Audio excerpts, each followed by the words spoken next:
Today is 30th of May 2026. And our topic of discussion today is developing positive attitudes, and our weekly session number 294.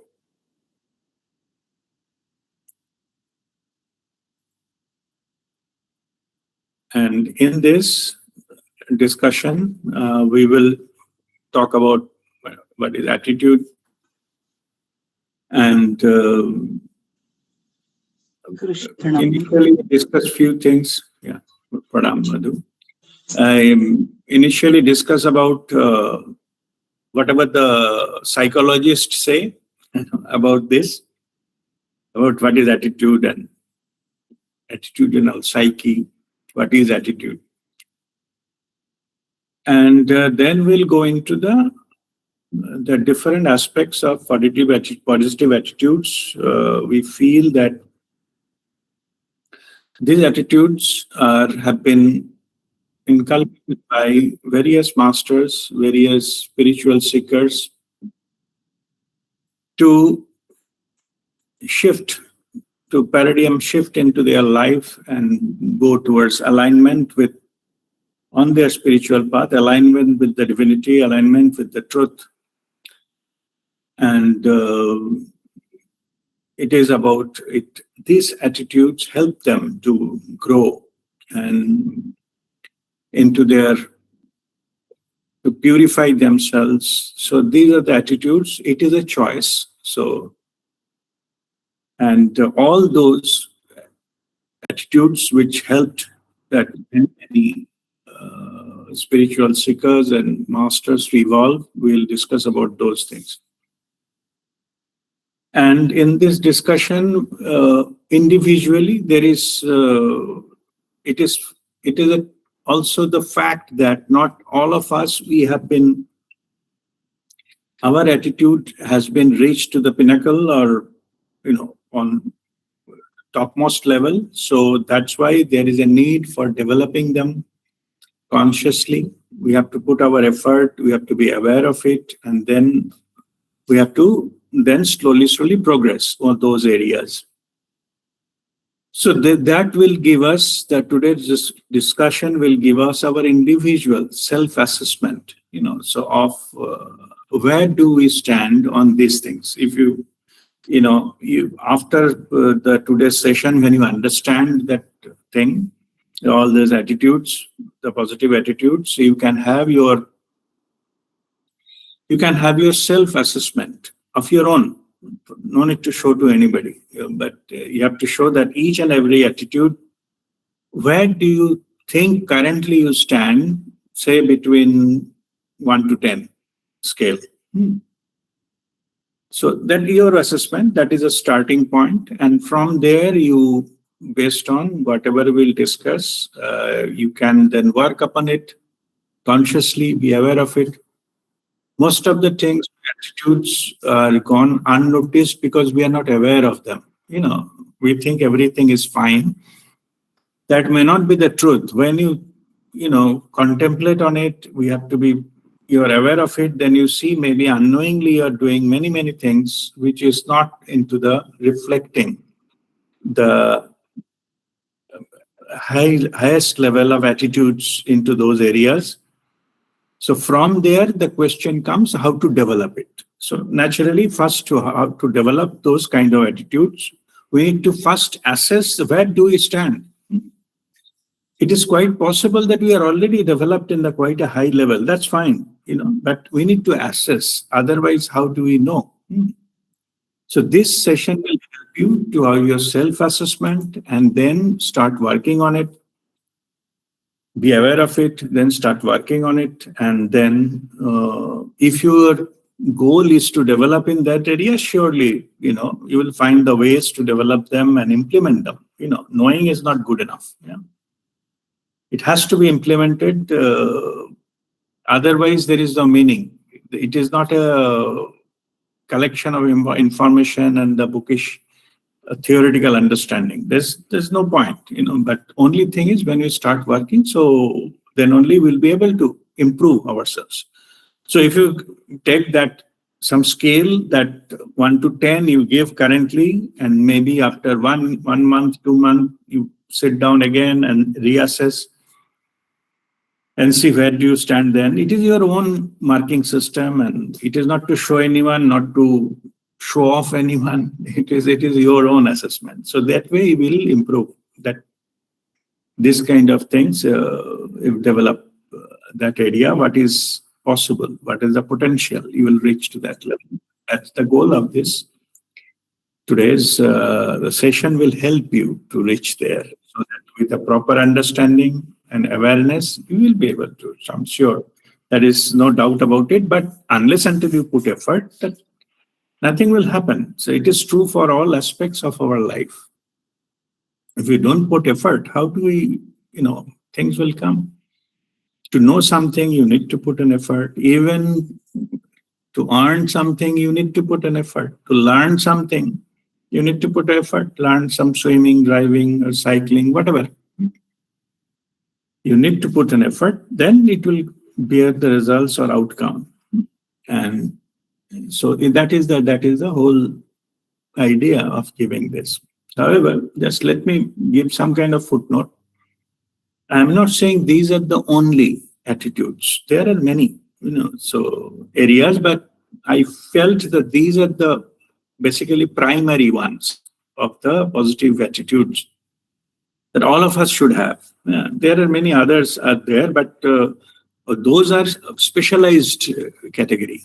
So, like our professional areas, that certain attitudes needed. If we are in a business, there are certain attitudes we need toward the business, like some attitude toward our customers, those who are in business. But of course, these are not applicable to everybody, because attitude towards customers is not really necessary.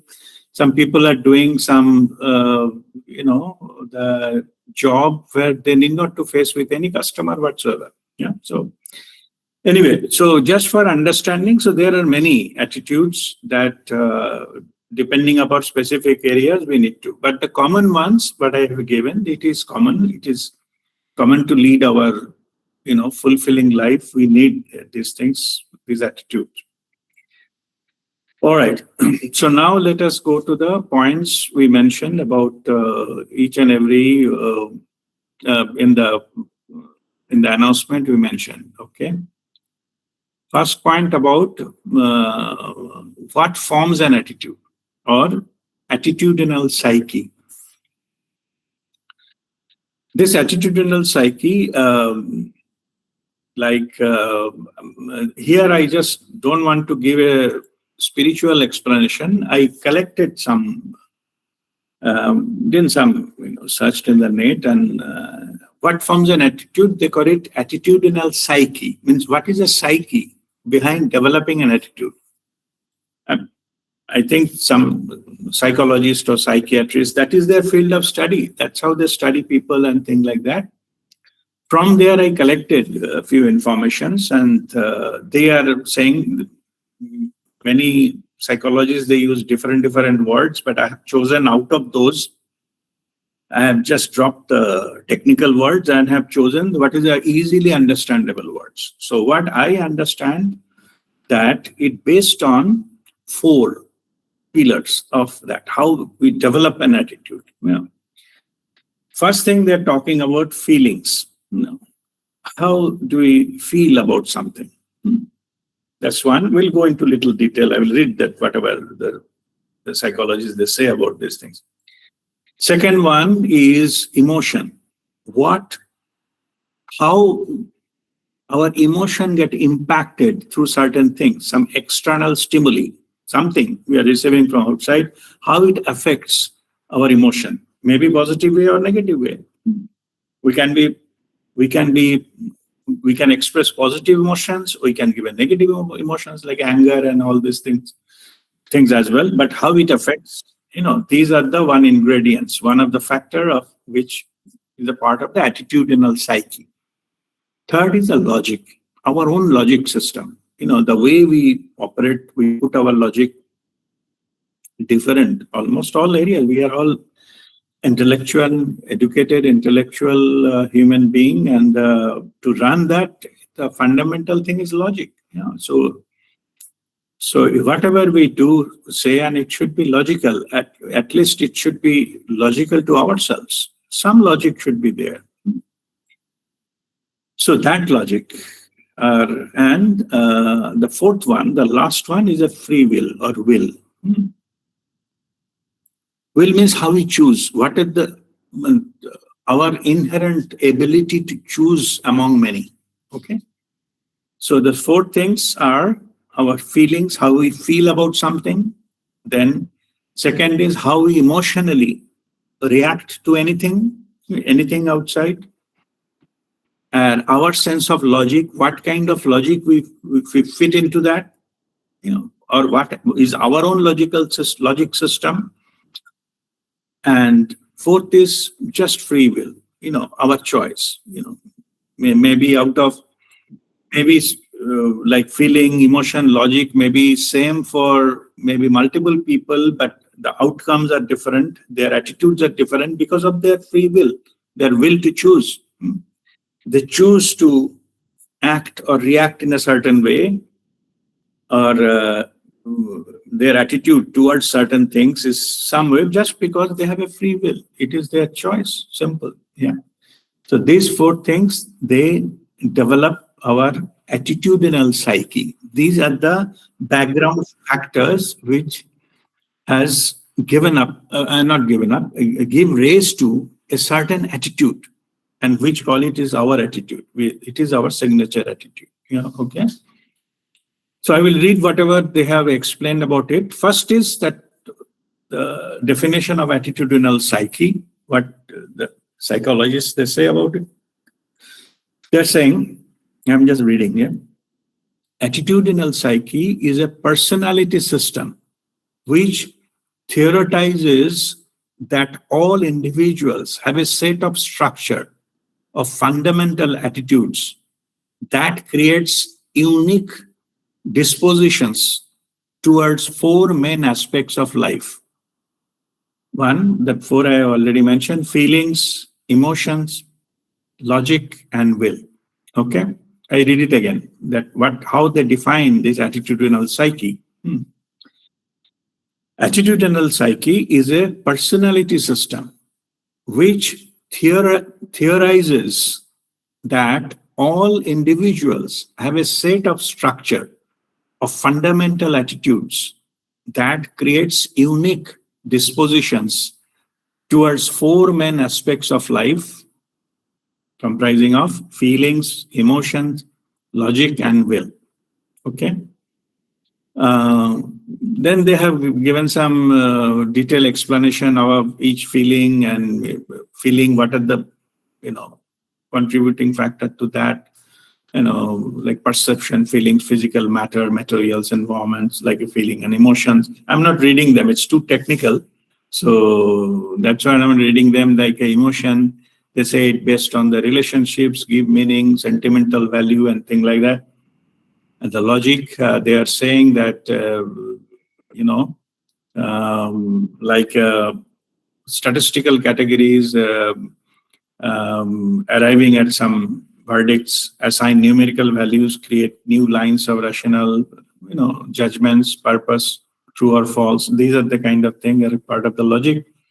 The free will aspects is it says that it is our human experience, our past experience, personality, or the time that when it happened, pathways, our future desires, making plans, imagining a direction, reading power dynamics, and all those things.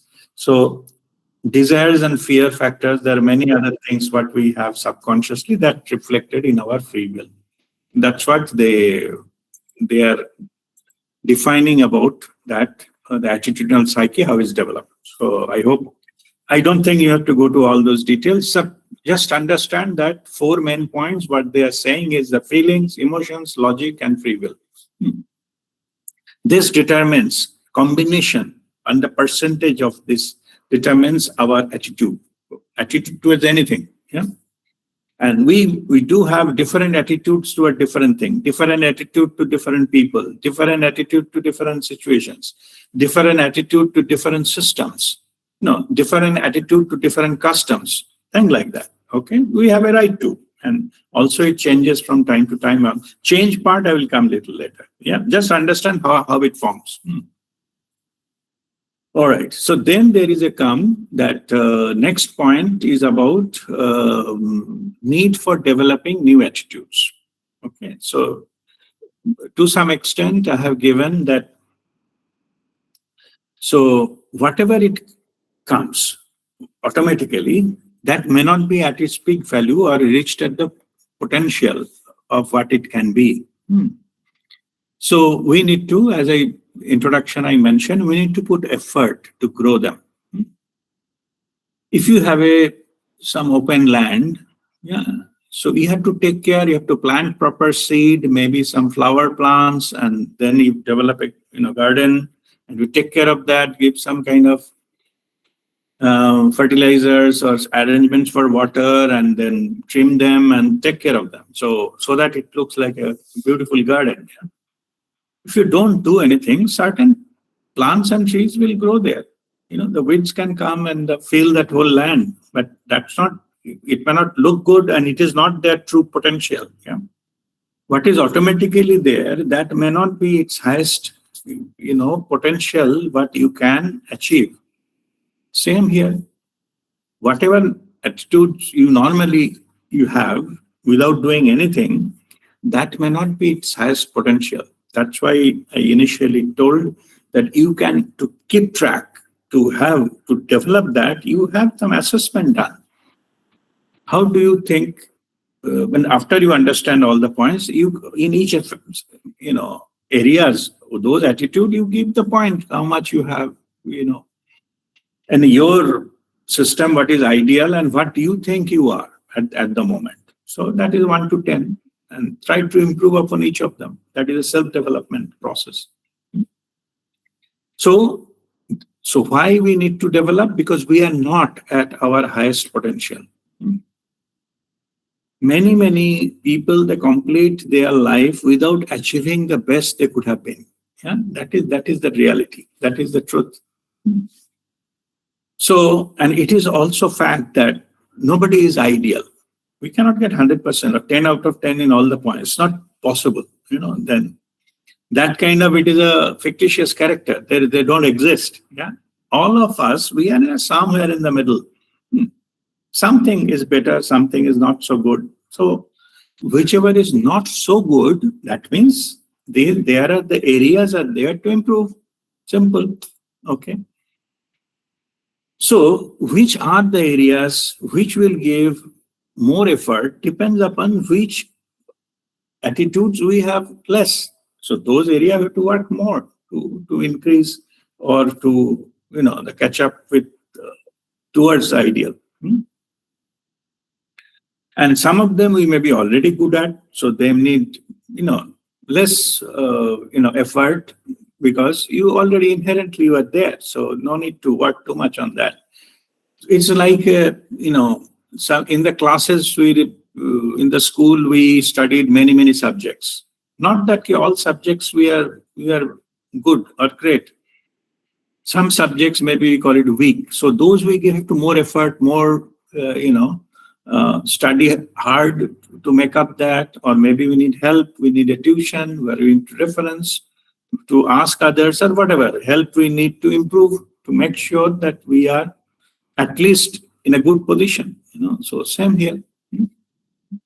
So the need is, it is up to you. It is the need comes from the inherent urge to improve ourselves. All of us, we need improvement.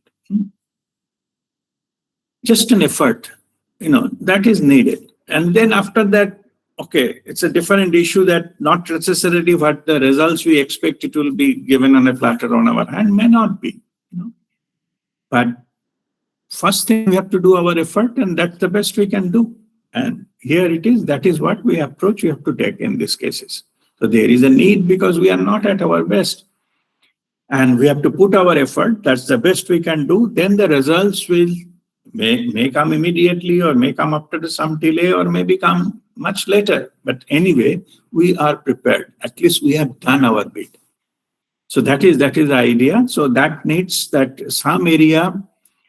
If we already have some good position into those areas, then we have to nurture them. We have to just take care of them so that they don't fall from that place. Some of them we need, little help from somebody. We can take advice. We can seek advice from the wise ones, or who have, for our understanding, they are better off. Nothing wrong in getting learned from that. Nobody has learned from birth. Yeah, everybody learns through the process of life, and from others or something, reading references and all those kind of things. So nothing wrong. There is no shame in asking. If we feel that some area we need improvement and we know somebody, they are good at it, then what's wrong in asking? So that's absolutely fine. So that is the second. And third is we realize that we are weak in that. So we have to give more effort, plus advice, plus thing to make sure we are first at par, and then we can improve upon. But during self-assessment, some of them, we may find that we are in a negative territory. We have a problem in these areas. We are not at all good, not even average. Those areas they require attitudinal correction. Because if we continue doing whatever it is, we are going to a different direction. So we never able to reach our goal in that sense.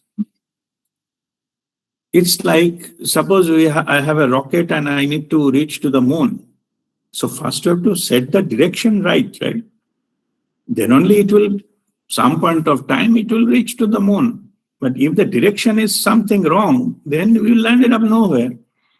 Same here. So only those things, you need the attitudinal correction, at least you are in the right direction. Again, we can take help. Yes, we can take advice. We can send some self-assessments and all those kind of things. And if we don't understand which way to go, obviously there are, we can ask help and we can get certain the recommendations and we follow that. It's possible. But everything comes with our intention. If we don't intend to improve ourselves, then nobody can help us. Yeah. In fact, it is called, blind spot. Blind spot means I don't know that I don't know. Those who are having greater blind spots, they think they know everything. They need not to go to anybody else. Even they feel offended if they say, you take advice from so-and-so. Okay. So who is that fellow? I know better. And that becomes their fundamental reasons from their downfall. Yeah? Wherever they are, it will be misdirected and it will land it up somewhere. Then it will be impossible to return back, even to the normal. It will be too late that time. So those areas, earlier the attitudinal corrections are made, that is better. At least you be in the correct path, then you progress something. But if you are not in the right path, then you will never reach to the destination or the goal. So that is the idea. We'll go into little touch upon those things, which area needs the corrections and what are the factors affecting them. Then I collected few things. I will read those things earlier. Okay. So now next point is about need for developing new attitudes. I have given. Yeah. So this is the area. If something maybe we don't have negative, neither positive. We don't have it. There is no way we can assess. So that means it is like you have to sow the seed. You have to sow the seed of the plant, then plant will grow sometime. So you have to start from zero. That is also quite possible. Some area absolutely or nil. You don't have a negative attitude, but you don't have it. So in that case, you have to plant it. Only thing after the plant and take care of seed, and the seed, you take care of the seed, then it will sprout and then it will grow as a plant and it will give its fruit. But if there is no seed, nothing will happen. So then if you don't have any area, that means you have to first plant the seed. And then you have to take care of it till it flourishes. Okay. All right. Next is factors of attitudinal change. So I already discussed why we need attitudinal change in any direction, like from the negative to neutral, or neutral to better, and better to positive. Also in the positive territory to reach its highest potential, all needs some change, right? It needs to, nothing is wrong here, but for growing, we need to do something, some effort, some directions. So those are important here. So once we understand some change, so here also, let us see what the attitudinal, the change, what the psychology is talking about it. Yeah. So here also, let me read what the psychologists, they talk about it. An attitudinal change is the modification of an individual's or a group's underlying beliefs, feelings, and behavioral tendencies towards a specific topic, person, or issue, also known as a mindset shift. It represents a fundamental evolution in how someone evaluates or approaches a concept. Again, I read it again. It is because it is psychology is their language, so a little technical language. Let me read it again, so that the meanings are understood. Okay, an attitudinal change is the modification of an individual's or a group's underlying beliefs, feelings, and behavioral tendencies towards a specific topic or a person or an issue, also known as a mindset shift. It represents a fundamental evolution in how someone evaluates or approaches a concept. So that is what the attitudinal change is. Okay, so they have identified the factors of attitudinal change. So I'm again just reading what the psychologists say. So they say attitudinal shifts usually involve changes in one or all of three components. First component is cognitive. Changes in what a person thinks or believes to be true. Means whatever a cognitive change means, cognitive aspect of the change means their belief system. Whatever the belief or thinks that is true, that need to be changed. So that is number one, cognitive. Next one is called affective. Changes in how a person feels or the emotions associated with the subject. So affective means a particular topic or subjects, how a person feels or how their emotions are associated with it. If those feelings and emotion changes, then that is called affective change. Means first one is cognitive, their thinking and belief system. This is about feeling and emotions, affective.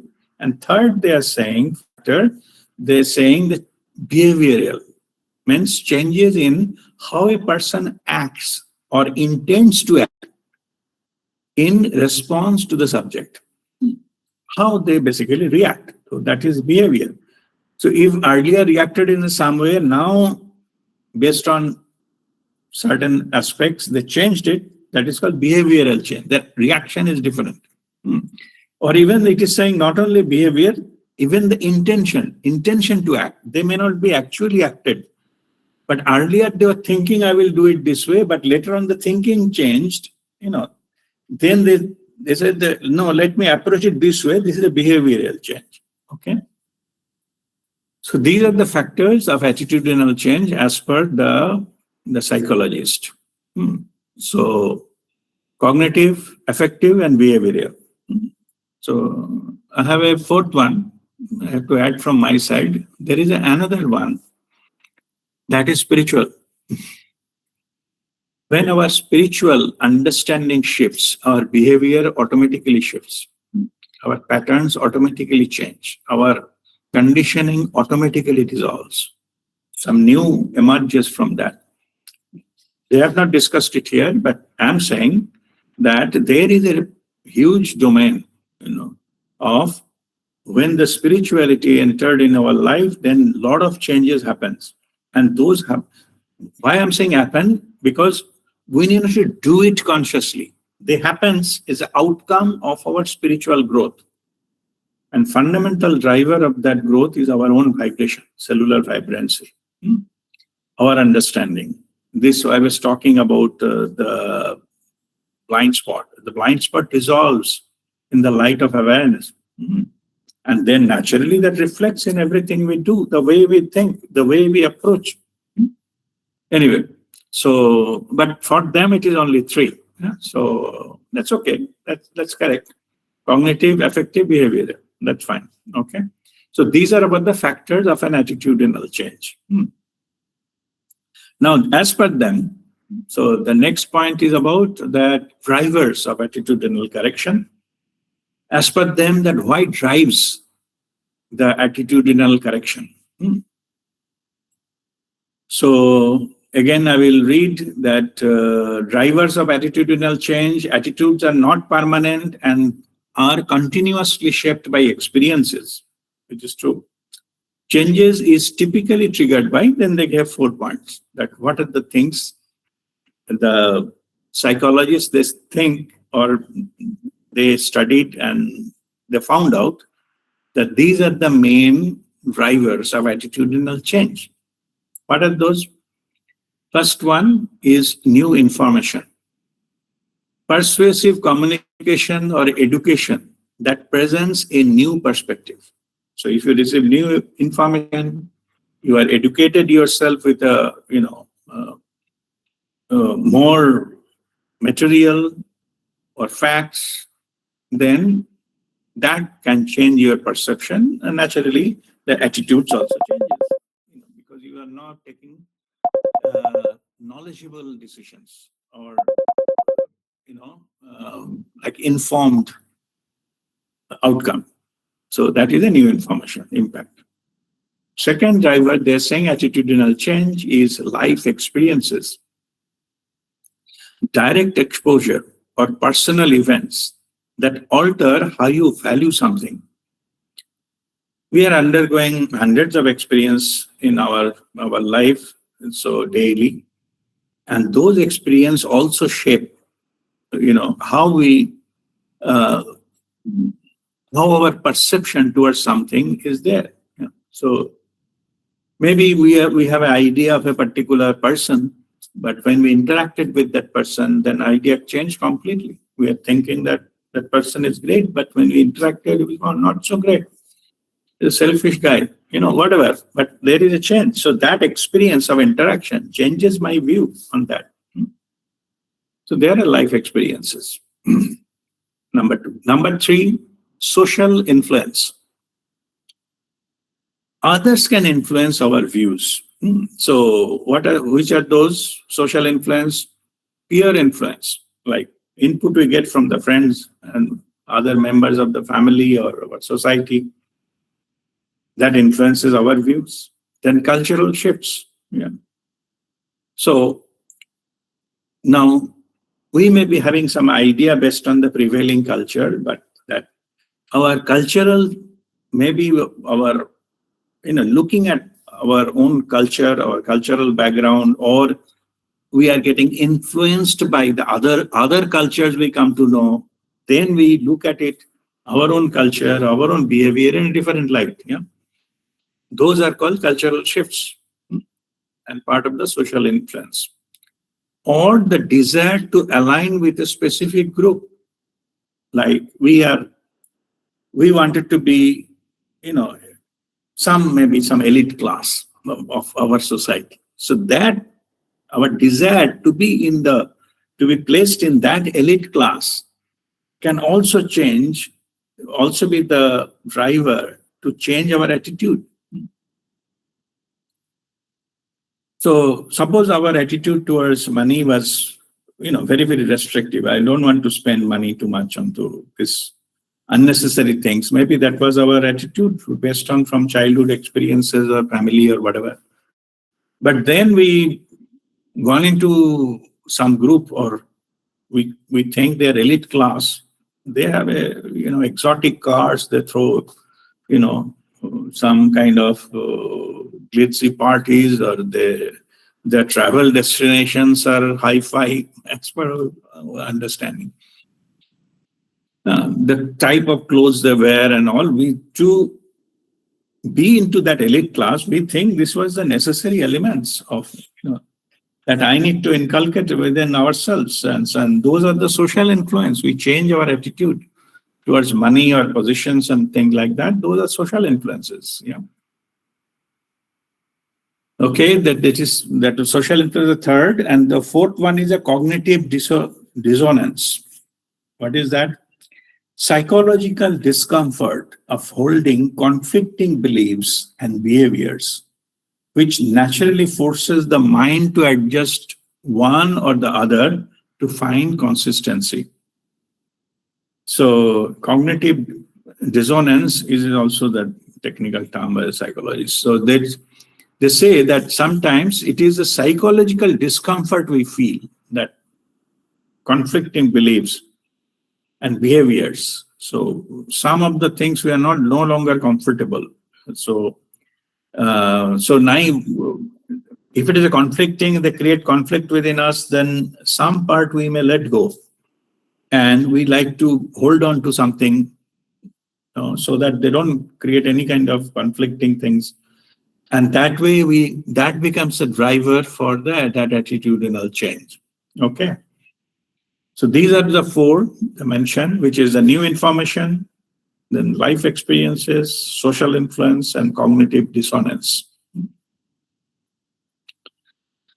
Okay, and so they have given some kind of practical examples when the change happens. I'm just reading them because I feel this is not a complete, but let me read whatever they say.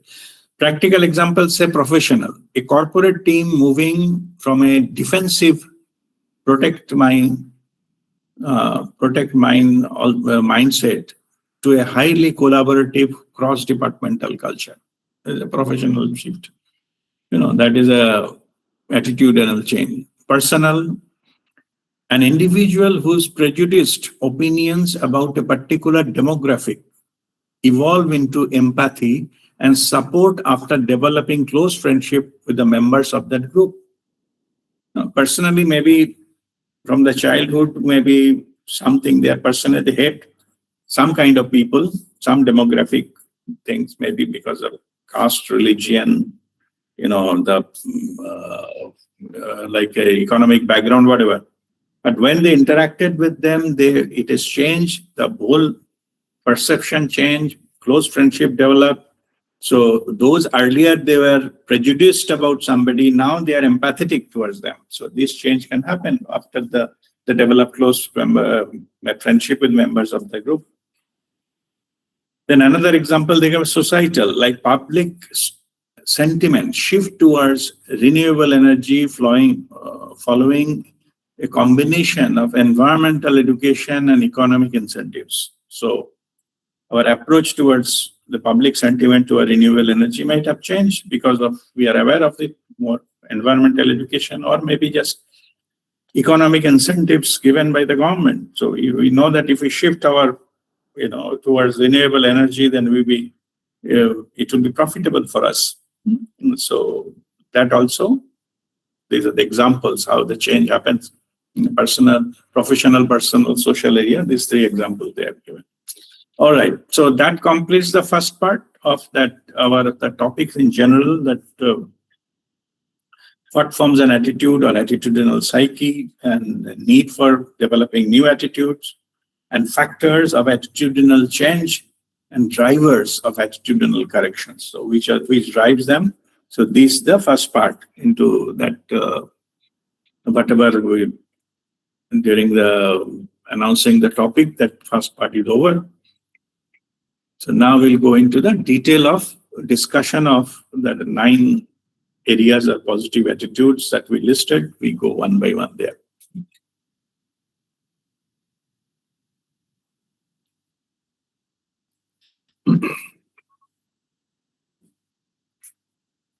And when we discuss about this, obviously it will be given in the light of spiritual understanding of that. The technical part already over. So I explained what the psychologists say about the attitudes and changes and things like that. But now we go one by one. And each and every area we will go in the light of our, our improvement, in the light of the truth or the spiritual perspective of each and every area. All right.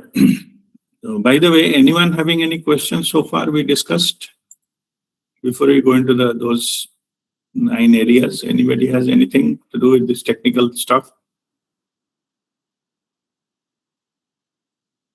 Okay. All right. So we'll move on. First one is attitude of learning. This attitude of learning, even though we call us educated, this is the most uncommon factor in all of us. We wish to learn. We, like to tell ourselves we are learned, all those things. But actual attitude of learning is very rare. We are not open to learning. We are, whatever we have, whatever ideas, concepts are, it is very difficult to break. And break because they have a deep-rooted foundation, or we call it conditioning. Most of the, not everybody, but most of the people are heavily conditioned. They're not open to learning. And also, if that not open to learning, on top of it, if the blind spot comes there, if they think they know everything, then it will be very difficult for them to get them open to learn something. Okay.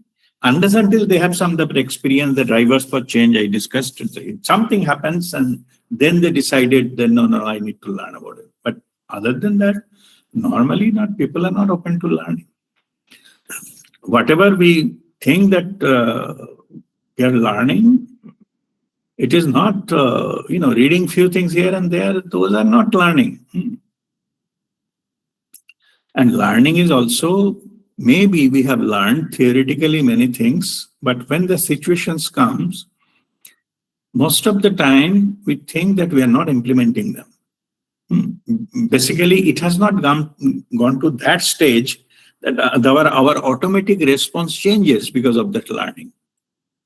If at the time of need, we are not using that learning, then what is the point? It is as simple as that we have not learned at all. So there is a gap between what we think that we are learning and whatever learning actually or implement, there is a big gap. And fundamental reason for that we are not open to learning. It's a fact. And exactly these particular things we need to, during our assessment, we talked in the beginning, self-assessment, you have to rank that, how much is the new knowledge, new understanding. So, okay, one is the theoretical knowledge and all those things coming from social media. So I'm not talking about that. How many of the truth we realized? We're eager to learn the truth. Or we like to live in the illusion of knowledge rather than actually searching and confirming it is a true knowledge and imbibe it up to that level. So we have to have your own assessment done. If you truly able to openly receive the new knowledge and implement it. And third part is, when the situations comes, your reaction, you found it is based on the newly acquired knowledge, not based on your belief system, which is years old. Many people, they basically complain that I am trying hard but not improving. into that in the spirituality. Main reason is we are not implementing whatever we learn. And so it is about, even though we are eager to learn new things, we are serious about it and genuinely serious. I'm not saying you're pretending. But when the time of implementation comes, you still follow the old pattern. Then there is no point in learning something new. And this is an issue. This is a big issue. I'm just giving some, information. The masters, the spiritual masters, this is a big challenge for them. Same point, one simple, teaching or understanding, they have to hammer it multiple times, then it penetrates through. Okay, that is a fact. That is the truth. That's how I see the many masters, they're repeating things because it is not implemented. It happens. Situation comes and whatever the behavior is still clear that, the people that have not got it, they have not learned the lesson, And if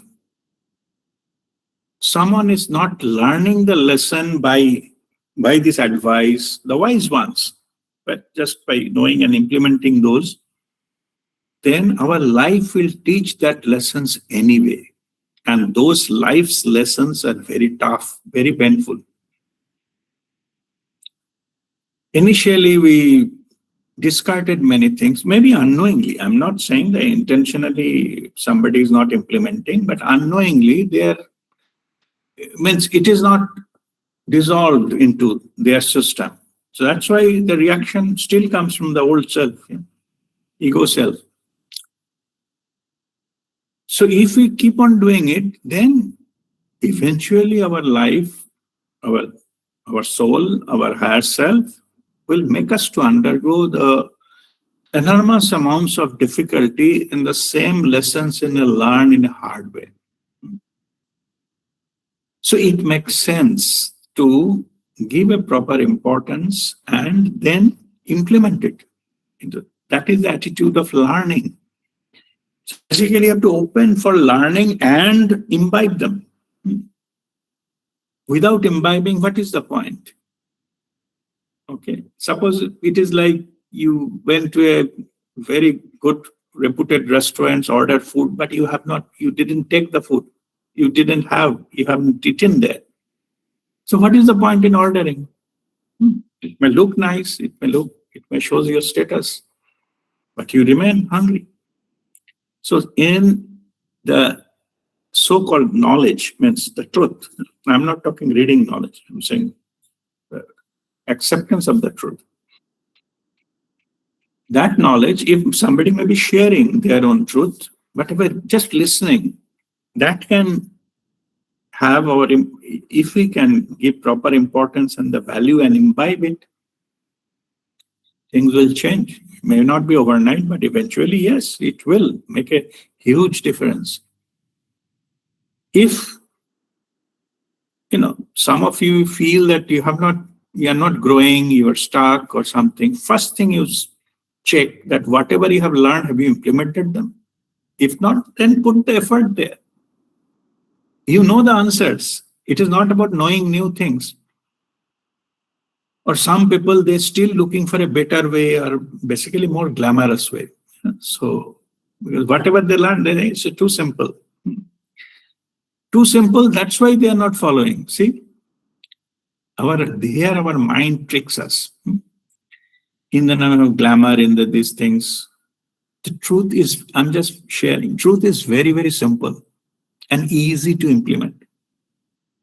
It's only our mind tricks us, second guessing.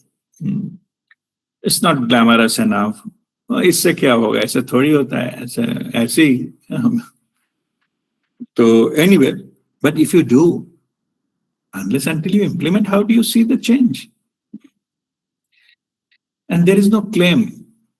The masters who truly knowledgeable, they are humble. Vidya dadati vinayam.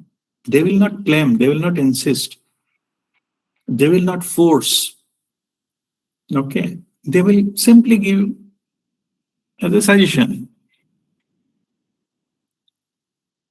And even sometimes, even not a suggestion. Still some milder version of that.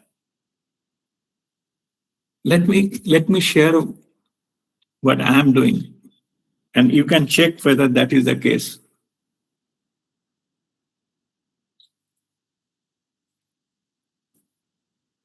Whenever thing comes that we need to impart something, some kind of lesson to be learned, forget about asking somebody, you do this, do that, you do that. Never. You never see me doing that.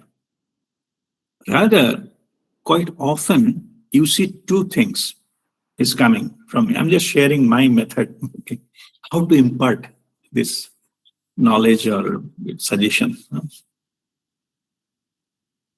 Sometimes I share what happened to me and how I responded to that, or those issues, how I solved it. Just sharing. No insistence that you do it with it or I have done what is the best. No. That is only to give you idea. Yes, this is the way it can be solved. There are some maybe teaching which I don't have any direct experience to share. In that case, what I do, I share some story. Okay. Story of anything. It can be some scriptural story or read it somewhere or whatever it is. But that story has a lesson. So I narrate the story and say, this is the lesson from that story. So in this, what happens is nobody's personal things or indirectly any ego gets hurt. Because the moment ego gets hurt, they got defensive. No, I know better. Or who are you to tell me all this? Or giving me lecture and all this kind of stuff internally, maybe verbally they will not say anything. If they go to that defensive posture, it is almost impossible to get it through any knowledge or any learning. So this is the two things. Suggestive, like this is I deal with it. Maybe there is a better method, but at least he opens up the attitude of learning in you so that you can think about it. Or secondly, those stories also gives the similar impact.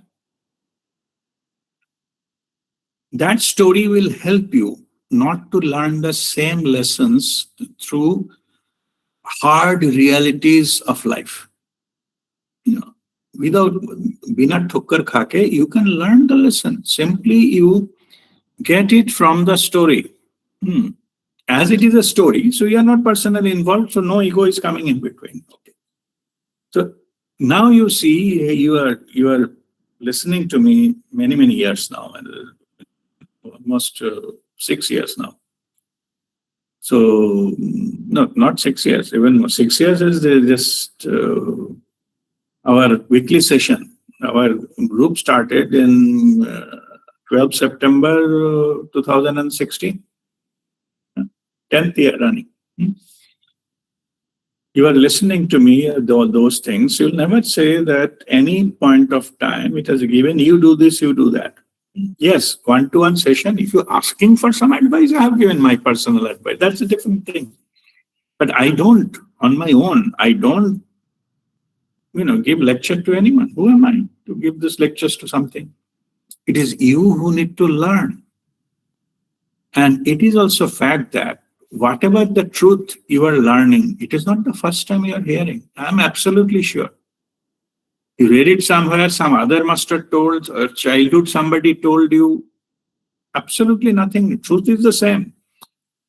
Different masters are explaining and delivering it a different way, different language. That is possible. But the truth, that is by thousands of years, many masters came and gave the same truth for humanity to awaken. So I'm sure whatever, it's nothing new. You are learning what you never heard. But that time maybe you have not given attention. Now you are giving attention. But still, the change has not happened. The main reason is even you understood, attention given, but without implementation, that knowledge is useless. So look at that part. That is your self-exercise you do, but you have to be, this attitude of learning, it's so much is, built into your spiritual journey. Everybody's, even those, spiritual masters, they also learn. There are certain dynamics that may not be, seen before. They are also learning. This attitude of learning is there all the time. Even maybe the source is different. That ascended master, maybe Babaji comes and Babaji is guiding thousands of masters. So those masters are also learning. It is not the truth that somebody says, I know everything. It's not possible. Only whoever has been 100%, the blind spot, they can only claim, I know everything. All others, other than that category, rest of the people, they say, we are learner. We are lifelong learner. Many masters you will heard saying that. We are learner, and that is true.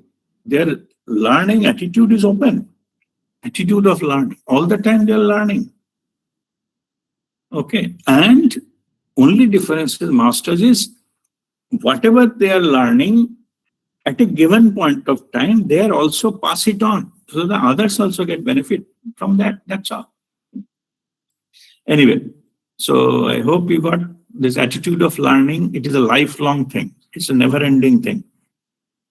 And we keep on improving ourselves through learning and implementing.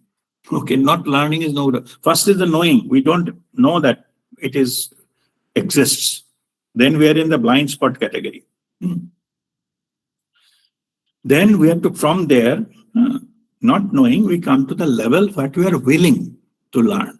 Then you involve in the process of learning and then implementing.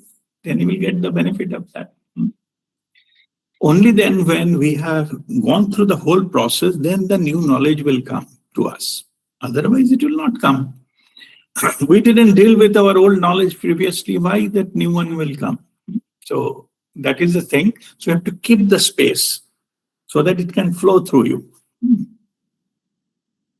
Learning is also, the knowledge is also not yours. It is a universal knowledge. And even it is flowing through you. And that source is unlimited.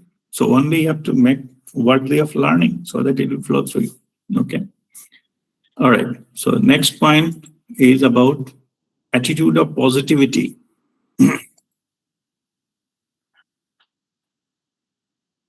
Many people think positivity, everyone wants to be positive. Who wants to be negative? No one wants to be negative. Yeah? Everyone to bigger, better and all that. These are positive things. Yeah. We are not talking here about that positivity, that I want to be positive. I want to be top. I want to be number one. I want to be great. I'm not talking about that positivity. Attitude of positivity is no matter what is the truth, the reality, you have to have an eye to look into the positive part of it. Why you need to find out the positive part of it? Because the truth is, every glass is half empty and half full. Only you have to learn how to look at the full part of it and knowingly ignore the empty part of it.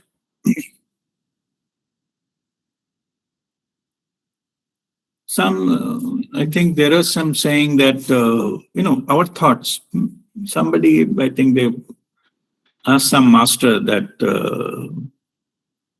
so many thoughts coming and all those kind of things, and there are many negative thoughts and many positive thoughts. So how I can make it a positive one? or positive one stronger.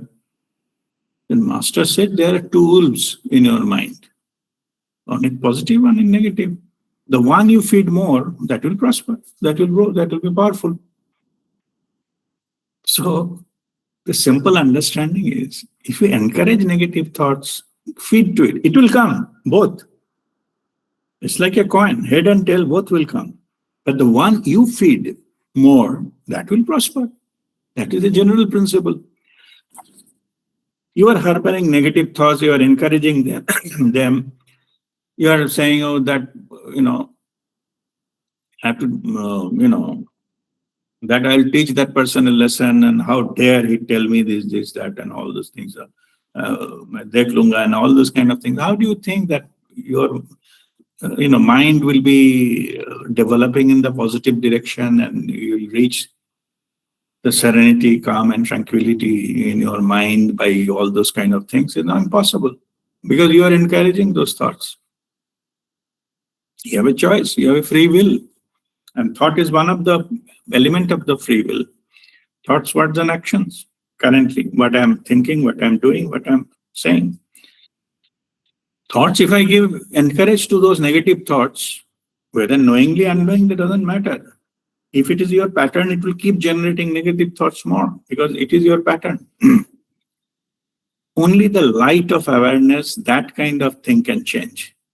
So I'm just saying, changing part will come later. But first you understand that. You have to learn how to look at the positive part of it and ignore the negative part of it, no matter what they are, where they are. It's impossible somebody is completely negative. Or reverse is also true. Somebody is completely positive. Everybody is a mixed bag, positive, negative. Any system is mixed bag. Any law is mixed bag. Any family is mixed bag. Any person is mixed bag. Any professional area, office is mixed bag. Everywhere. Only thing, we have to focus more on the positive part consciously. Don't expect that positive will come and fall in your lap. It never happens. Okay. There is a higher purpose of the negative thing is there, so that you can choose. Out of free will, you choose the positive. Unless until you choose the positive attitude of positivity will take you there. It is your attitude that makes the difference. Otherwise, everything is there.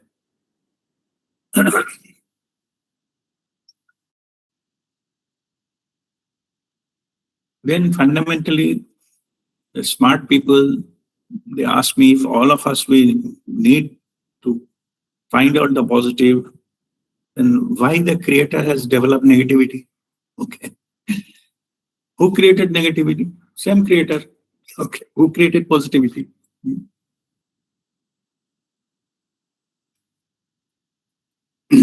Why negativity is created? So that you can understand what is desirable, what is not desirable, what you want to go for it, what you don't want to go. Unless until this thing is there, you will not understand.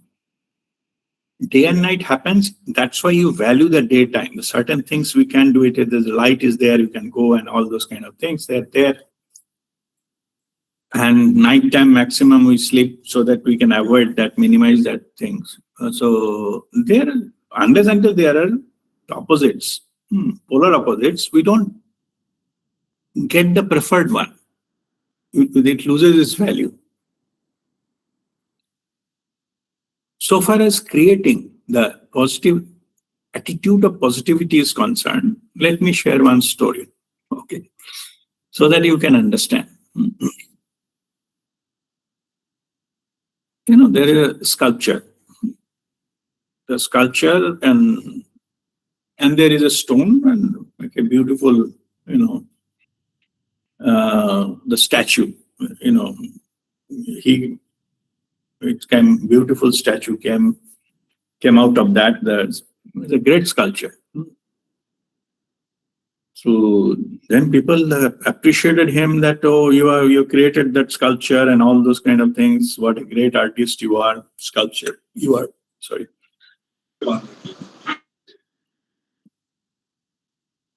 Now listen what that sculpture said.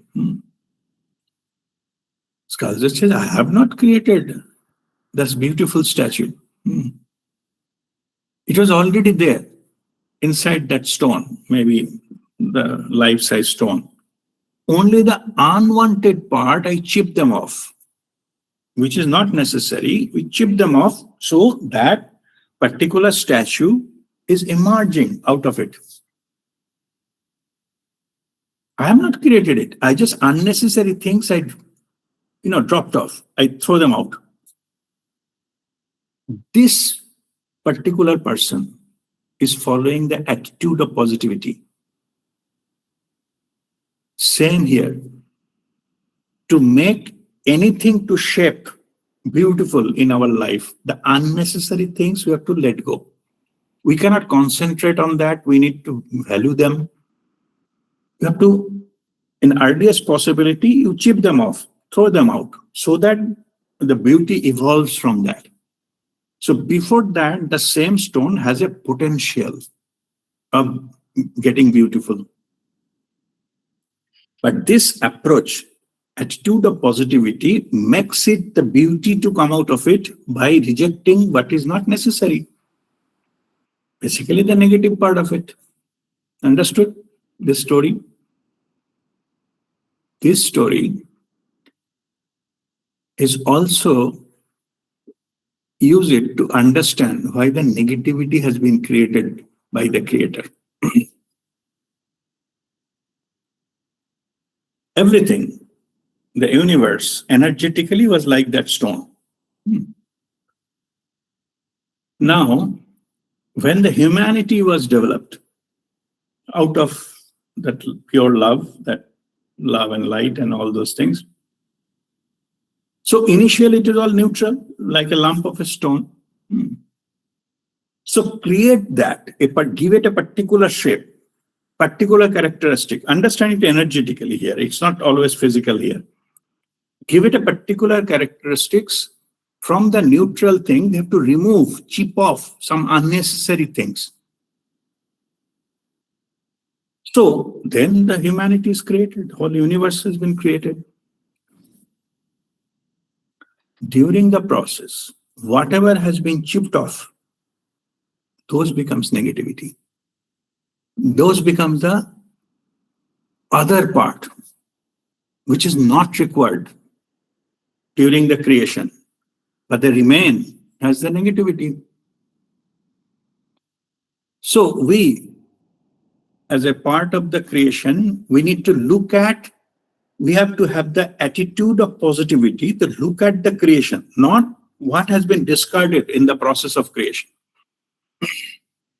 So look at that statue, we have to look at the beautiful statue, appreciate it, learn from it, but whatever has been chipped off, ignore them. There is no point. The same sculpture has created this. Yes, it is true. Same I told in the beginning. Who created the negativity? Creator. But purpose was not to create them. Purpose was to create the positive one. Negative as a byproduct has come because it is a neutral. Came from the neutrality. This polarity has been created.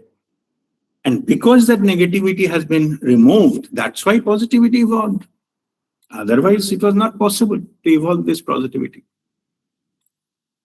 I hope you understand the fundamentals of the creation. Why so much negativity in this world and things like that? But because of that, who has given attention to those things, the chipped off pieces? They've grown into negativity.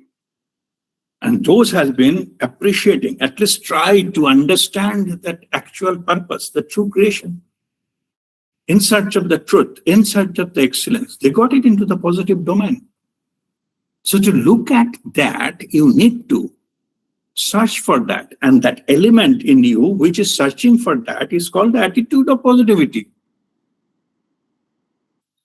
Simple. This positivity will take you to the truth. Okay, without wasting time of the negative things, yes, those are created. And by argument, logic, it is correct from the same creator. Okay. But you need not to focus because you want the positive outcome. You wanted to achieve the best in you, not the worst in you. So the direction matters. All right. So then just to summarize whatever I said, that every glass is half full and half empty. Everybody, including so-called spiritual masters and things, saints, everybody has some negative. Even the very high level of spiritual masters, they also have some bias, some preference to some food or something. They like someone, dislike someone. It is there. As long as they are in the negative, living body, these things will be there. Certain element of duality will be there. Okay. If they have got 100% correct, then there is no need to be in this world. So everybody is purifying themselves, go to purer forms. And that is the whole purpose of it. This world is so much negativity in the externally, so that you go internally to find that the pure form, purest form. जितने ज्यादा धक्का मुक्के खाएंगे बाहर, उतने जल्दी हम internally जाके हम ढूंढेंगे कि कहाँ पे है purity. So they serve their purpose of so that we can go internally. By choice, of course, we have free will. So ultimately, the negative experience of the life will teach us that there is nothing. As I shared my story, at one point of time, I realized, bahar kuch nahi rakha hai. Experientially, that is my conclusion. Then, when we search ki sach mein kuch nahi hai, then I opened this path open for me, and I posted my spiritual journey also a few days back. So this, ultimately from there, we got everything, all understanding, all the knowledge. But if I still stick to all those things, keep on my judgment and my thing, this is right, this is wrong, and whole world, we have to, they owe me this. These are all, useless stuff.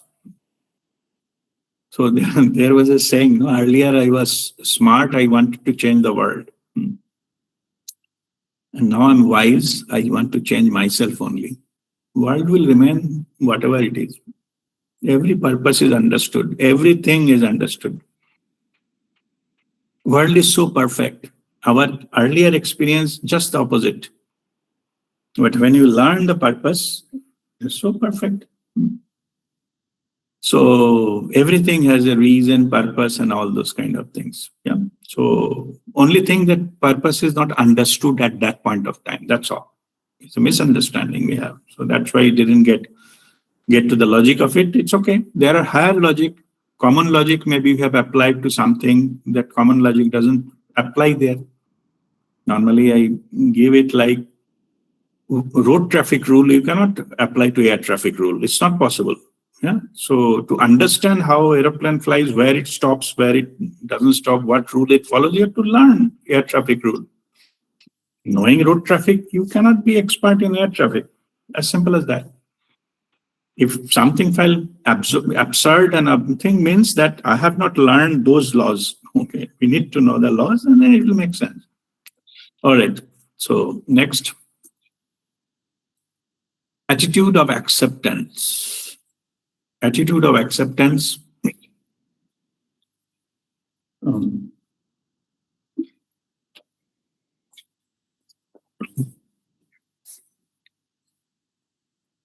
Acceptance of what? Acceptance of what is.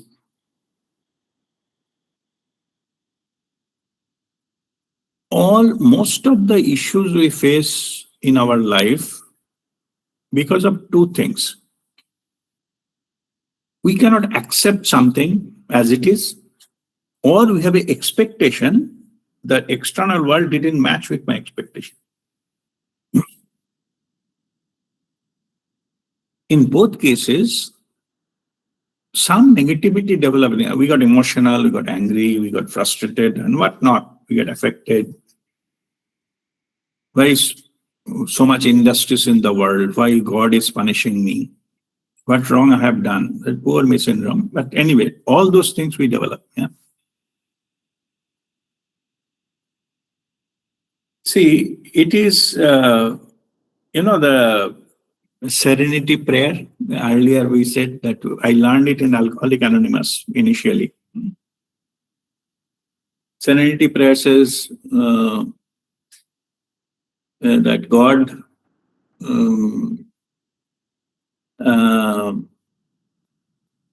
accept the things I cannot change, courage to change the things I can, and wisdom to know the difference.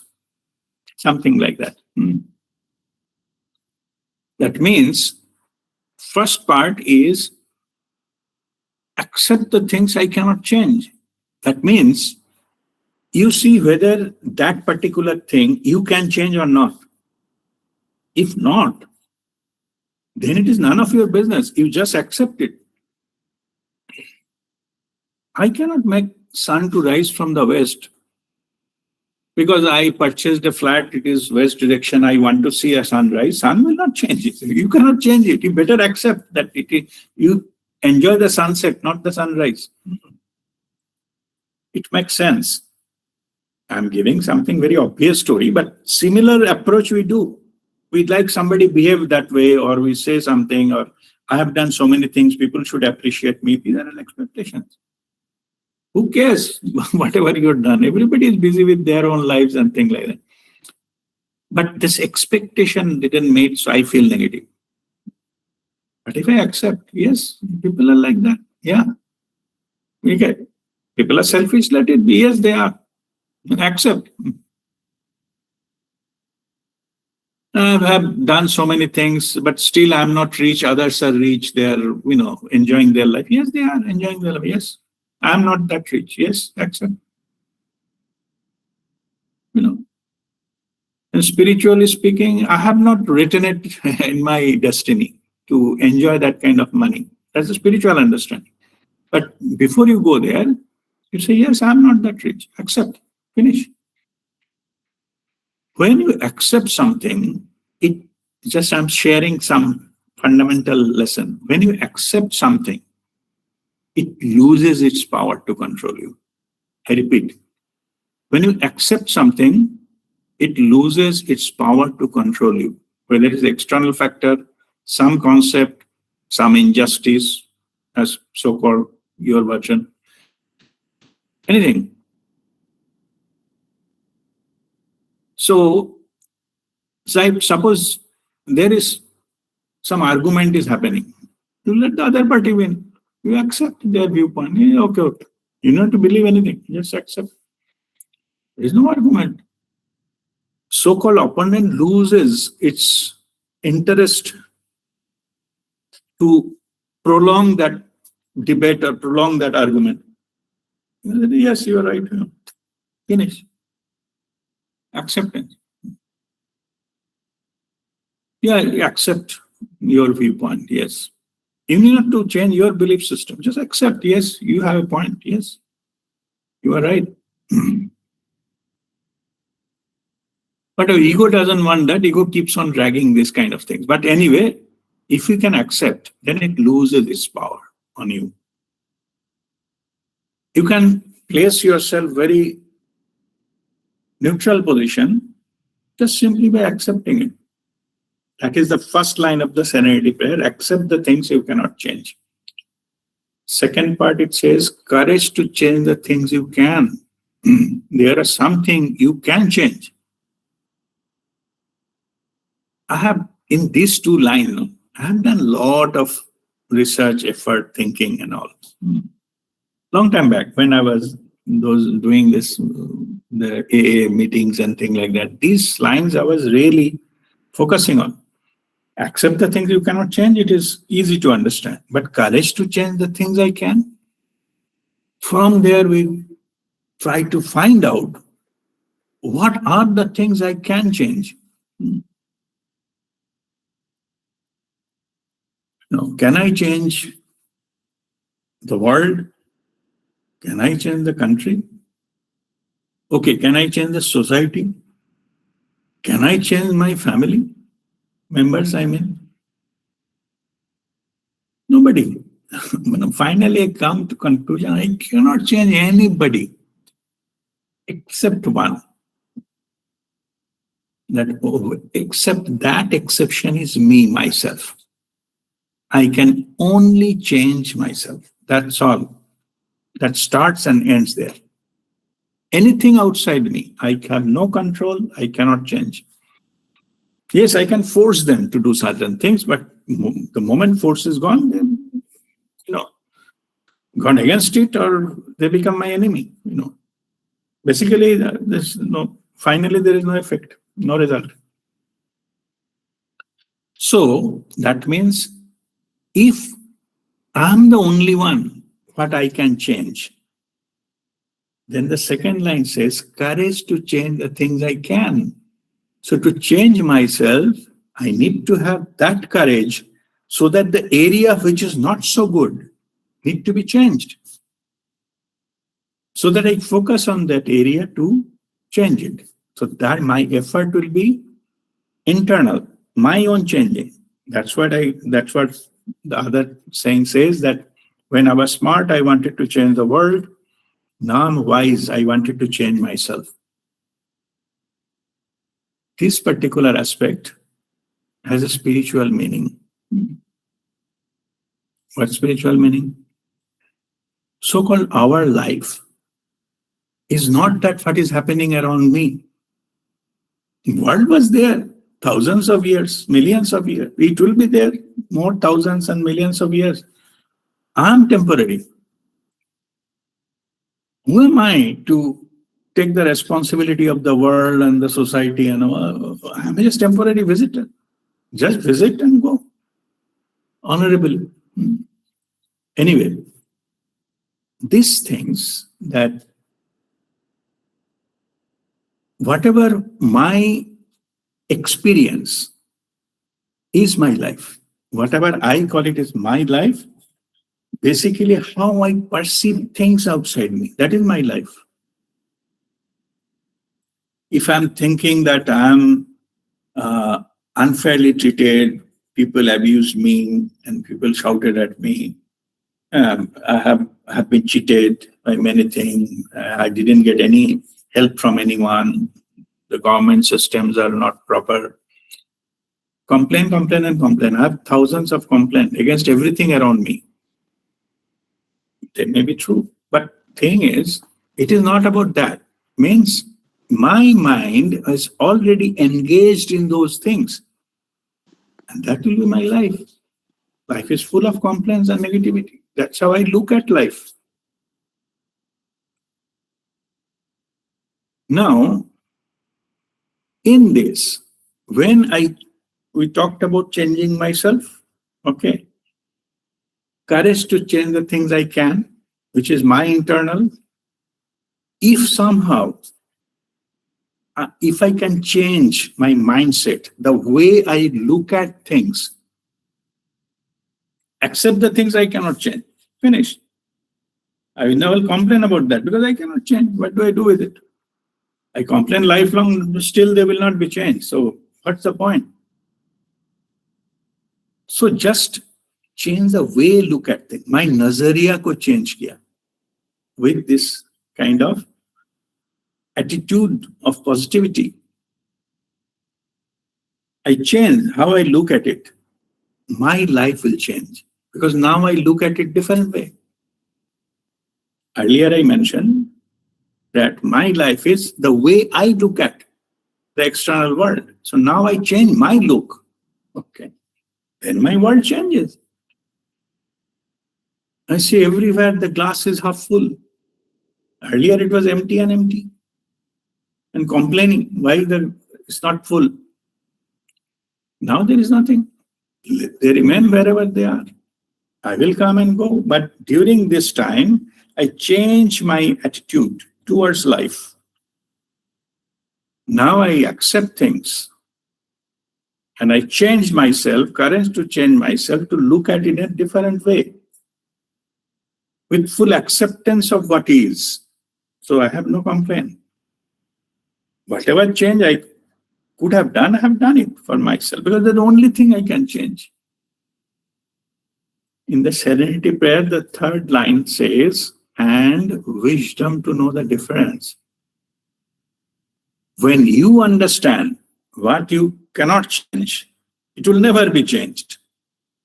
And what you can change and implement them. Okay. Implement is important, not knowing. Yes, so many things I can do, but you do it. Otherwise, there's no point. But anyway, once you implement those changes, then your life will change. And this will give you great wisdom. That wisdom will be reflected as a peace of mind. Peace of mind is your ultimate gain from these attitudinal corrections or these things. Or if I just generalize it, like why you need attitudinal corrections or changes or improvements? Just to gain peace of mind, your peace of mind. That's all. If anything that contributes to your peace of mind, then it is going to a right direction. That is, you're developing a positive attitude because it helps you to gain your peace of mind. Anything is not contributing to your peace of mind, then you are going in the negative direction. So in general, which direction you will go? Whichever is helping you to do that. So attitude of acceptance is help you to get more peace of mind. That's why it's in a positive direction, is enriching. And it is developing your own wisdom. All right. Next is attitude of appreciation. Attitude of appreciation is, see, we are all social animals. We cannot live alone, lead our life alone and things like that. So, interaction with others is unavoidable. We family, we have to meet with others and deal with others, and society and friend circle, our professional circle, and in the bigger society, we have to meet many and things like that. So we need to interact with others. So one thing, you have to accept everybody as they are, so that we get our peace of mind. Now, I managed myself, but I cannot live alone. I manage myself with somebody who have to interact maybe on daily basis. That person is creating problem again and again and again. Then it is like a थोड़ा सा कांटा ना चुभ रहा है. I control myself, but I don't, as per previous discussion, I don't have control to others. How to deal, how to minimize that risk.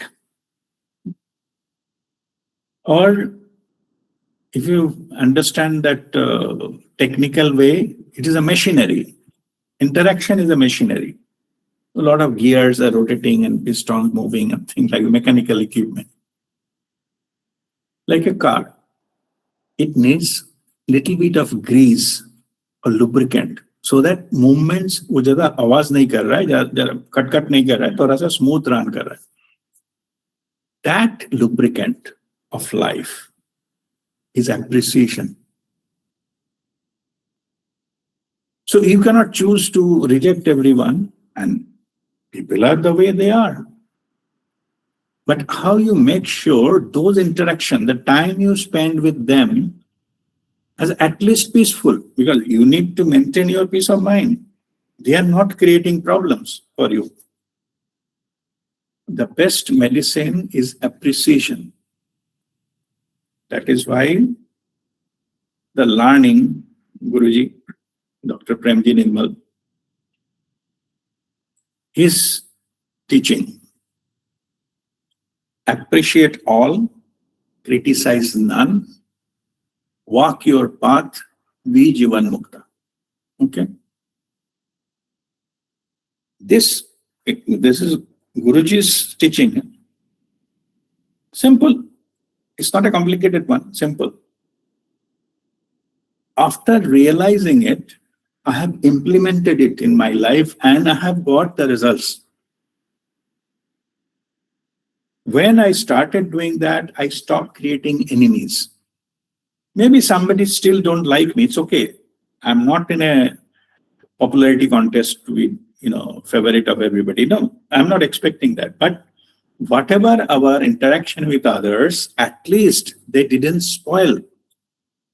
Some people decided not to communicate. That's fine. There's no communication, nothing. But if they're communicating, I keep praising, appreciating them for the good things. Not a false kind of thing, to see great or no. It's not that. It is about whatever they have done.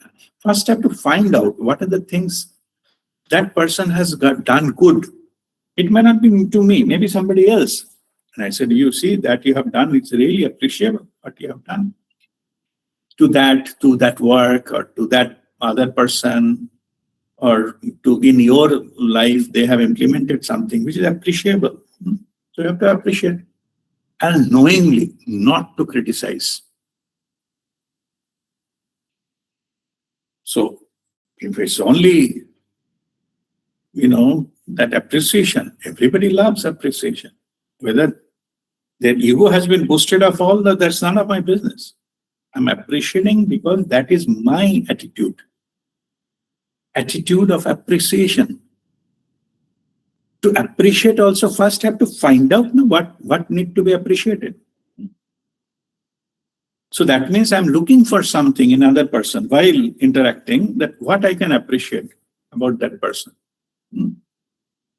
So that runs behind me because I have to say a few words about appreciation. So that helped me to find out many, many good things from the people, other people. But earlier I was not able to. Because I was very good at finding fault. I think I told in other things. So what I have done, that ability to find a fault is also a great thing. Not everybody can true fault. They cannot find. So what I have done, the finding fault, rather than going outside, I put it inside. Now I'm finding fault areas where I'm not, delivering at my highest potential. And those areas have been areas of my improvement. That is one part about myself, self-development. Another part, I put it professionally. In professionally, I'm in a, something called corrosion engineering. Corrosion means the rusting and thing like that. Some metal part has been deteriorating and thing like that. As I have some built-in ability to find the fault, I used to find the fault into machinery, plant, pipeline, something, oil and gas, tanks, something like that. Then I'm very good at inspection. Like by looking at one plant, suppose I go in a plant audit, if I roam around 1 hour, I can create 30 pages report. What are the areas they need to improve? So what happened? That my eyes to find the fault, I put it into the area where some positive outcome can come.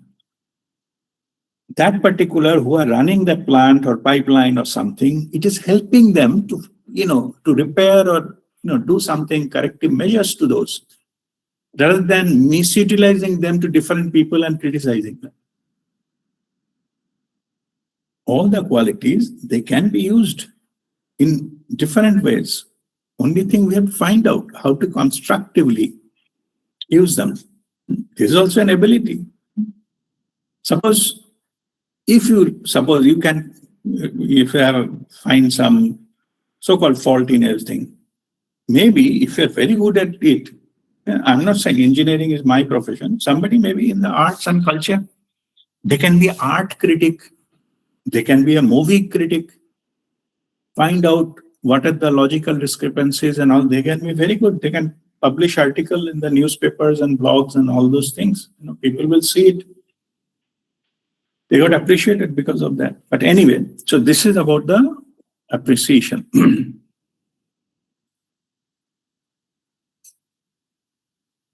Attitude of appreciation, then attitude of flexibility and friendliness. There's three things, let me combine together. We don't have much time left.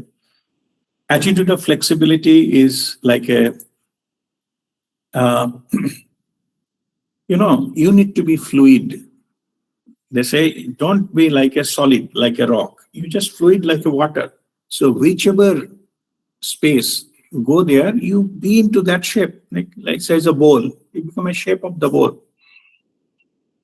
Glass, you become a shape of the glass. Or it is, like a flat plate, you become flat, more surface area and things like that. So we need to be flexible. It's called be Roman in Rome, but without losing your value. The water remains water, but whatever container you give, it takes its shape.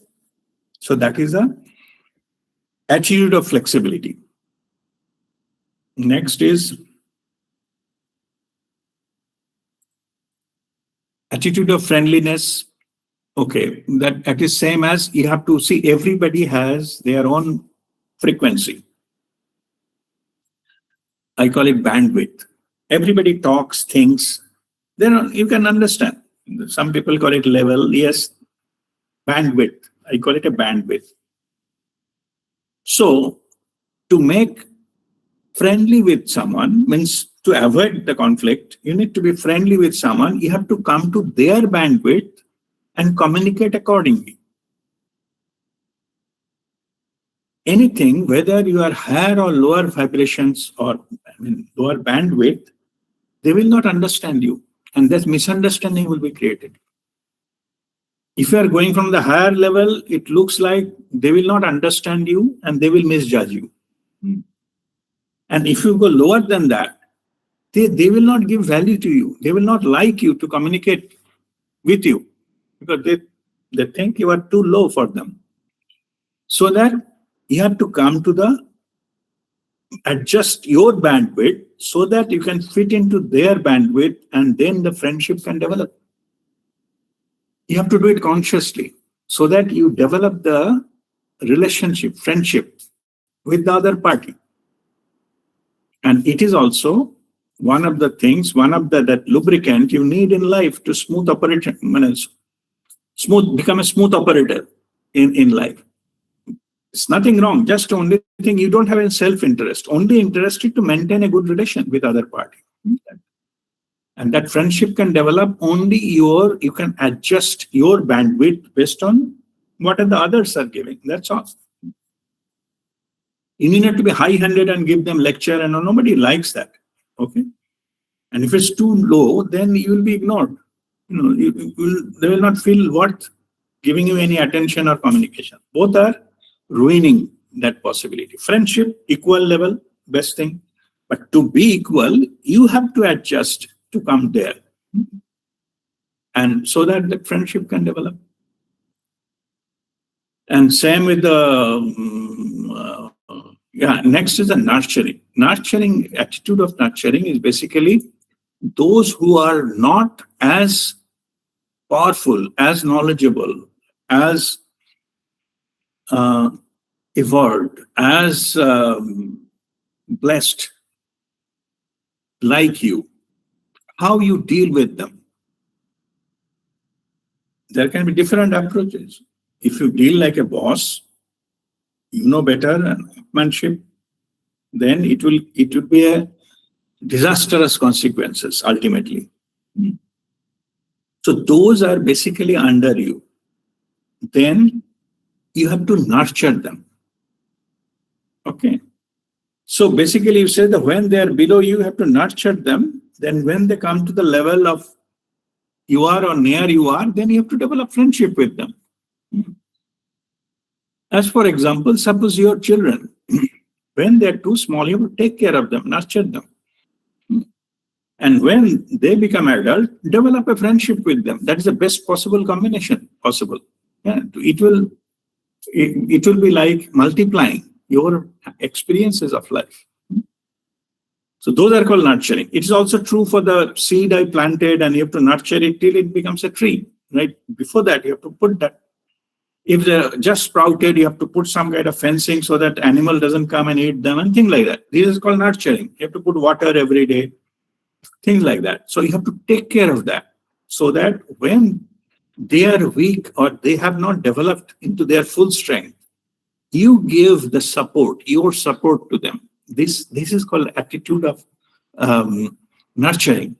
So that should be there. Different types of nurturing, but this approach you have to take. It should come from within automatically. This approaching, nurturing attitude. Okay, then attitude of service. In spiritual way, that path, the service has a great implication. It's called seva bhav, attitude of serving. You don't have to. Suppose it's not that they are paying you and that's a professional thing, but even though involuntarily you have to give your service. What are the service? It can be your time, your knowledge, or your effort, or even helping with somebody with money, monetary things. Those are your services. Whatever you have, you share with others. That is called serving. Only condition it has to be selfless. If there is a transactional, it is a deal. It is not a service. It is a transaction. It is a business deal. So we are not talking about that. That is not service. Okay. Even if you are giving service and you are charging money, that is not service per se.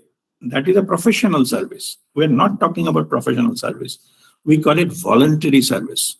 We just come automatically, they're giving.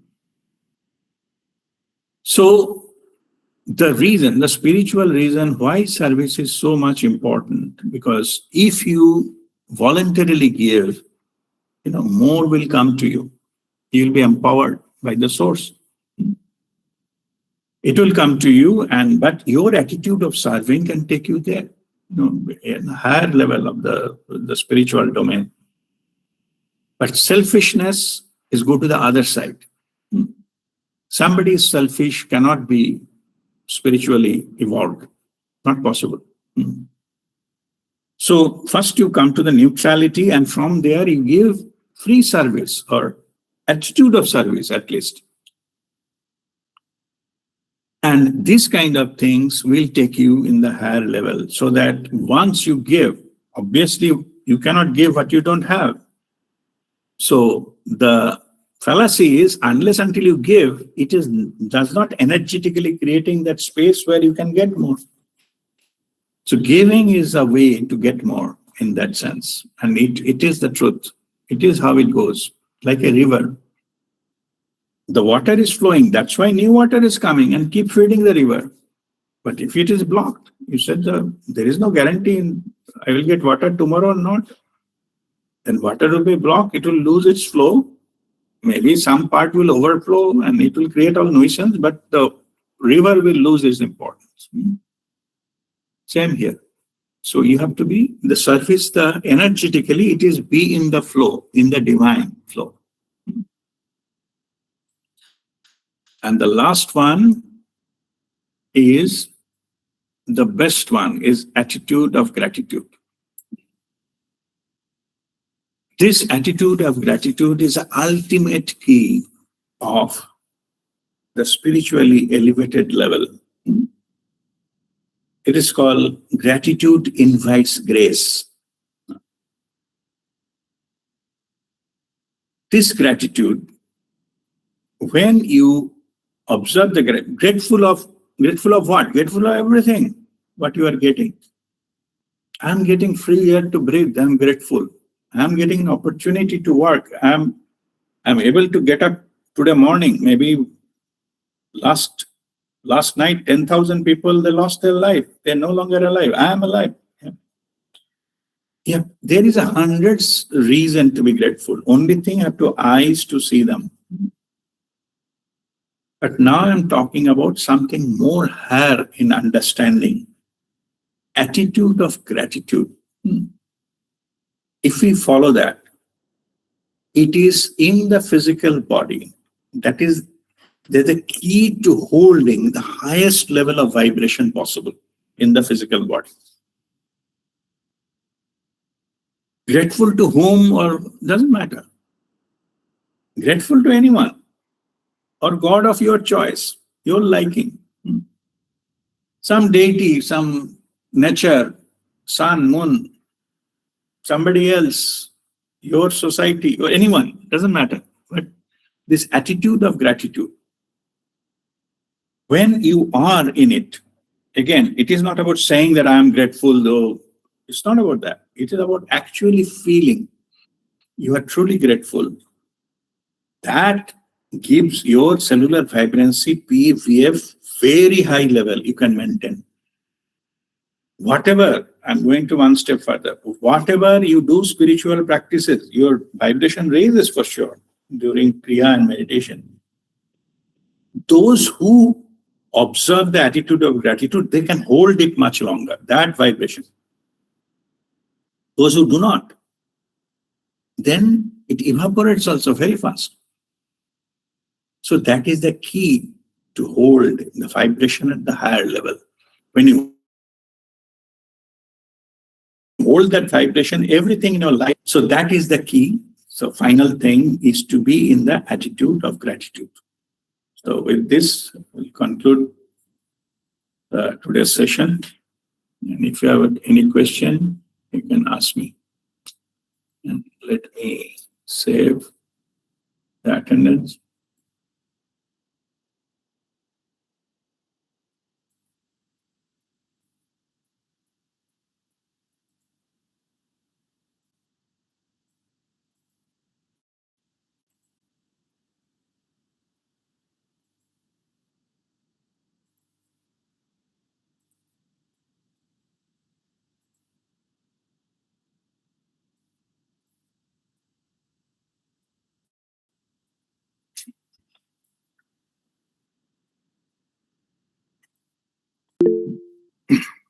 Yes, Manali. Pranam Guruji. In your Pranam. when you are telling us to observe the self awareness test or to go ask ourselves what kind of attitude we are having or how to develop our attitude, you said one thing that we might not have one particular kind of attitude. We not negative, not positive, but we have to develop it. How to find it out that I don't have that kind of attitude? It's me.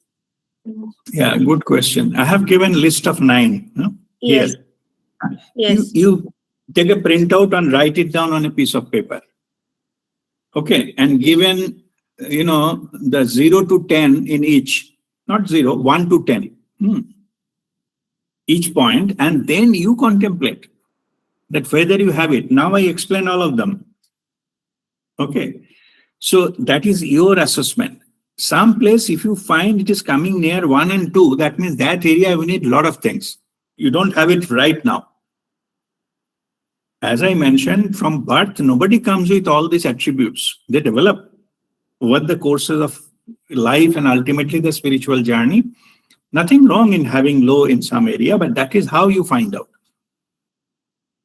Okay, then you start working on it and finally you develop more, and now you start implementing them and see what the feedback you get from your external life and things like that. That will help you to fine tune and evolve. But not having something, for my advice is start with this 9. See how much you have. If maybe it is possible you have all the things and they are more than 5, it is very good. Okay, but if some of them is less than 5 or at least 1 and 2, then mostly you don't have it. You need to work on that. That's all. Okay. If it is like that, if it is less than 5, I have to work on this kind. Correct. Yeah. Means that is middle. Means you are reasonably fine. Means 5 means you are reasonably good. Okay. So then you have to put more effort. And if it is a more than 5 means you are going towards excellence. Like you wanted to make it better and better. Okay. Thank you, Guruji. All right. God bless you. Yes, Taposh. This this attitude is not directly linked in the domain of soul. But attitude is directly linked with the domain of the earthly side, that is mind, body, intellect side entirely. What I feel. Now, in together we call as ego, correct? Now, ego is a mind, body, intellect package. Mind, body, intellect. Yeah, in totality, mind, body, intellect, I call as ego.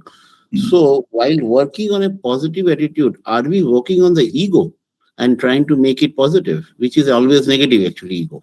No. See, the attitudes are, you are right, it is in the physical reality. And the soul has a characteristic, not this attitude. It doesn't have an attitude, but similar part of each soul is unique. It has got its characteristics and things like that. Okay, so similar one is there. But here, as you rightly mentioned, we are talking about how it is affecting our practical life, not the spiritual part of it, like soul level. And yes, to your answer to your question about the ego, it is yes and no. Means the lower level of each attitude is to control by ego. That's correct. But at a certain point of time, then you go beyond the territory of the ego. And you go more towards the spiritual dimension and getting more help by your soul. So in the whole process, basically negative part is ego and positive part is soul. Very simple way of understanding.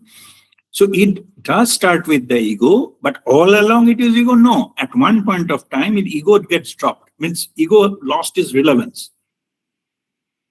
Because some of the attitude that ego cannot sustain, like suppose attitude of appreciation. Ego cannot sustain beyond a certain point. Ego can fake appreciation, but cannot truly appreciate. When you start implementing this attitude of appreciation truly, at one point of time, ego drops. Ego tells, are you fool? You are, this bugger, why I need to appreciate him or her? What is their quality that I don't have? Why have to? It makes foolish sounding. So at one point of time, ego gets dropped. And you have been driven by the higher principles. So it may start with the ego, but it will not sustain the full path. Yeah, because out of the 9, what you gave a list, the first 8 is more or less towards the earthly side. The last one is more on the spiritual. So it is already moved out of the earthly towards the spiritual. Attitude is mostly rooted into spirituality. And it should come automatically, inherently. That's what I'm saying. You're not faking it. To some extent, initially, maybe somebody appreciate, like, grateful about something. To some extent, maybe selfish interest may be involved. Somebody has given me some very good gift. I'm grateful. Possible, little bit. But to put it as a part of my life, then you need to have an attitude of gratitude in everything. Whether that person has given you gift or not, it doesn't immaterial. Okay. Thank you, Radhindra. Thank you. Okay. God bless you. All right. If there is no further question, we'll close our session with Shanti Bhat.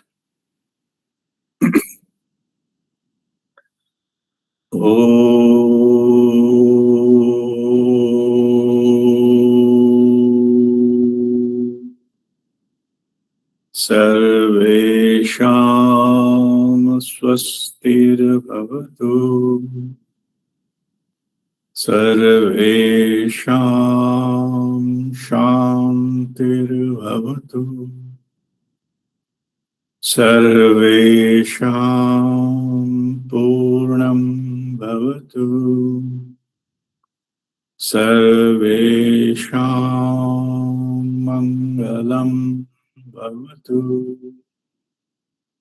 Om Sarve Bhavantu Sukhino. Sarve Santu Niramaya. Sarve Bhadrani Pashyantu. Ma Kaschit Dukhavag Bhave. Om Shanti Shanti Shanti. Om Mangalam.